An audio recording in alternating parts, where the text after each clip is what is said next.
Hello friends, welcome to Bharati's kitchen. ఈ రోజు వీడియోలో సేమియా పాలైస్ ని ఎలా తయారు చేసుకోవాలో చూపించబోతున్నాను. చిన్నప్పుడు అందరూ కూడా ఈ సేమియా పాలైస్ ని బండి మీద తినే ఉంటారు. చాలా టేస్టీగా కూడా ఉండేది. సేమ్ అదే విధంగా ఇంట్లోనే చాలా ఈజీగా ఈ సేమియా పాలైస్ ని తయారు చేసుకోవచ్చు. అది కూడా అన్ని ఇంట్లో ఉన్న ఇంగ్రీడియంట్స్ తోనే చాలా పర్ఫెక్ట్ గా క్రీమీగా వస్తుంది. చాలా తక్కువ ఇంగ్రీడియంట్స్ తో కూడా తయారు చేసుకోవచ్చు. సో లేట్ చేయకుండా ఈ సేమియా పాలైస్ రెసిపీని ఎలా తయారు చేసుకోవాలో చూద్దాము. ఫస్ట్ ఈ రెసిపీ కోసం ఒక బౌల్లో మిల్క్ పౌడర్ ని వేసుకోవాలి. ఇక్కడ నేను 4 టేబుల్ స్పూన్ల వరకు మిల్క్ పౌడర్ ని వేసుకుంటున్నాను. నెక్స్ట్ ఇందులోనే కాచి చల్లార్చిన పాలను గానీ లేదా పచ్చి పాలను గానీ రూమ్ టెంపరేచర్ లో ఉన్నవి మాత్రమే అరకప్పు వరకు వేసుకుని బాగా కలుపుకోవాలి. మిల్క్ పౌడర్ బాగా కలిసేంత వరకు ఇలా కలుపుకున్న తర్వాత ఈ మిశ్రమాన్ని పక్కన పెట్టుకుందాము. నెక్స్ట్ ఒక పాన్ లో 3 కప్పుల వరకు పాలని వేసుకోవాలి. ఇక్కడ ఫుల్ ఫ్యాట్ మిల్క్ యూజ్ చేసుకున్నట్లయితే సేమియా పాలైస్ అనేది చాలా టేస్టీగా వస్తుంది. ఇక్కడ నేను చిక్కటి పాలను తీసుకున్నాను. ఇలా తీసుకున్న పాలని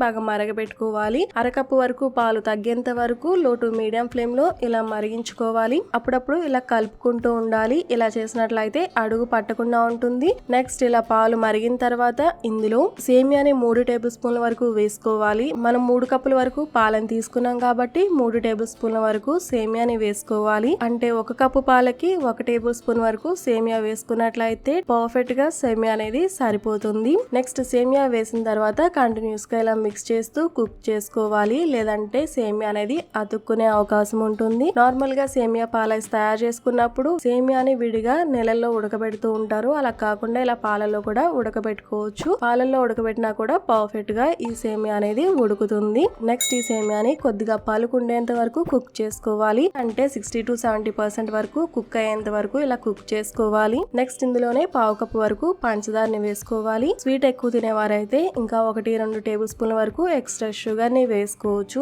నెక్స్ట్ ఇందులోనే కొద్దిగా యాలకుల పొడిని వేసుకోవాలి. ఇక్కడ నేను 1 టీ స్పూన్ వరకు యాలకుల పొడిని వేస్తున్నాను. పంచదారతో గ్రైండ్ చేసింది కాబట్టి 1 టీ స్పూన్ వరకు వేసుకుంటున్నాను. యాలకుల పొడి మాత్రమే వేసుకున్నట్లయితే 1/2 టీ స్పూన్ వరకు వేసుకోవాలి. నెక్స్ట్ యాలకుల పొడి కాకుండా మీరు కావాలి అంటే వెనిలా ఎక్స్ట్రాక్ట్ ని కూడా వేసుకోవచ్చు. వెనిలా ఎసెన్స్ ని వేసుకున్నట్లయితే స్టవ్ ఆఫ్ చేసుకున్న తర్వాత మాత్రమే పూర్తిగా చల్లారిన తర్వాత వేసుకోవాలి. యాలకుల పొడి వేసుకున్న తర్వాత పంచదార కరిగేంత వరకు అప్పుడప్పుడు ఇలా మిక్స్ చేస్తూ కుక్ చేసుకోవాలి. నెక్స్ట్ పంచదార బాగా కరిగిన తర్వాత నెక్స్ట్ ఇందులో ఆల్రెడీ కలిపి పెట్టుకున్న మిల్క్ పౌడర్ కలుపుకున్న పాలని వేసుకోవాలి. మిల్క్ పౌడర్ వేసుకున్నట్లయితే ఈ పాలు అనేవి చిక్కగా ఉండి ఐస్ క్రీమ్ అనేది చాలా క్రీమీగా వస్తుంది. ఈ స్టెప్ ఆప్షనల్ అండి. మీ దగ్గర పాల పొడి ఉంటేనే వేసుకోవచ్చు, లేదంటే స్కిప్ చేసేయచ్చు. నెక్స్ట్ మీ దగ్గర పాల పొడి లేనట్లయితే కండెన్స్డ్ మిల్క్ ని కూడా వేసుకోవచ్చు. అరకప్పు కండెన్స్డ్ మిల్క్ వేసుకున్నా కూడా టేస్ట్ చాలా బాగుంటుంది. పాల పొడి వేసుకున్న తర్వాత 1 నుంచి 2 నిమిషాల పాటు లో టు మీడియం ఫ్లేమ్ లో ఇలా కలుపుకుంటూ కుక్ చేసుకోవాలి. నెక్స్ట్ ఈ మిశ్రమం దగ్గర పడిన తర్వాత సేమియా కూడా పర్ఫెక్ట్ గా ఉడికి ఉంటుంది. పాలు కన్సిస్టెన్సీ ఇలా చిక్కగా ఉన్నట్లయితే ఐస్ క్రీమ్ టేస్ట్ కూడా చాలా బాగుంటుంది.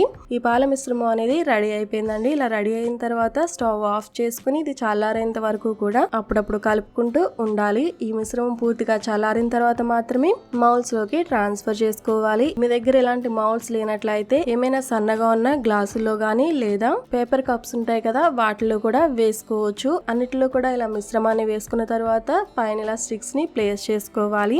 నెక్స్ట్ ఈ మౌల్డ్ ని ఒక నైట్ అంతా కూడా ఫ్రీజర్ లో ఉంచాల్సి ఉంటుంది. ఇవి పూర్తిగా ఇలా ఫ్రీజ్ అయిన తర్వాత నెక్స్ట్ వీటిని సర్వ్ చేసుకునే ముందు ఒక్కొక్కటిగా ఇలా వాటర్ లో డిప్ చేసుకోవాల్సి ఉంటుంది. ఇలా వాటర్ లో డిప్ చేసుకున్నట్లయితే ఐస్ క్రీమ్ అనేది ఈజీగా డిమోల్డ్ అవుతుంది. సో అంతేనండి. ఇలా చాలా సింపుల్ ప్రాసెస్ లో సేమియా పాలైస్ ని చాలా ఈజీగా ఇంట్లోనే చాలా క్రీమీగా తయారు చేసుకోవచ్చు. ఈ విధంగా ఒకసారి ట్రై చేసి చూడండి. చాలా క్రీమీగా వస్తుంది. అలానే పిల్లలకి గానీ పెద్దవాళ్ళకి గానీ ఎవరికి పెట్టినా కూడా బాగా నచ్చుతుంది. పిల్లలకి ఈ విధంగా చేసి పెట్టినట్లయితే రెగ్యులర్ గా అడుగుతారు. అంత టేస్టీగా ఉంటుంది. సో ఈ రెసిపీని మీరు కూడా తప్పకుండా ట్రై చేసి టేస్ట్ ఎలా వచ్చింది అనేది నాకు కామెంట్ సెక్షన్ లో షేర్ చేయండి. అలానే ఈ వీడియో మీకు నచ్చినట్లయితే లైక్ చేసి మీ ఫ్రెండ్స్ అండ్ ఫ్యామిలీస్ కూడా షేర్ చేయండి. మరిన్ని టేస్టీ అండ్ సింపుల్ రెసిపీస్ కోసం భారతీస్ కిచెన్ ఛానల్ ని సబ్స్క్రైబ్ కూడా చేయండి. Thanks for watching.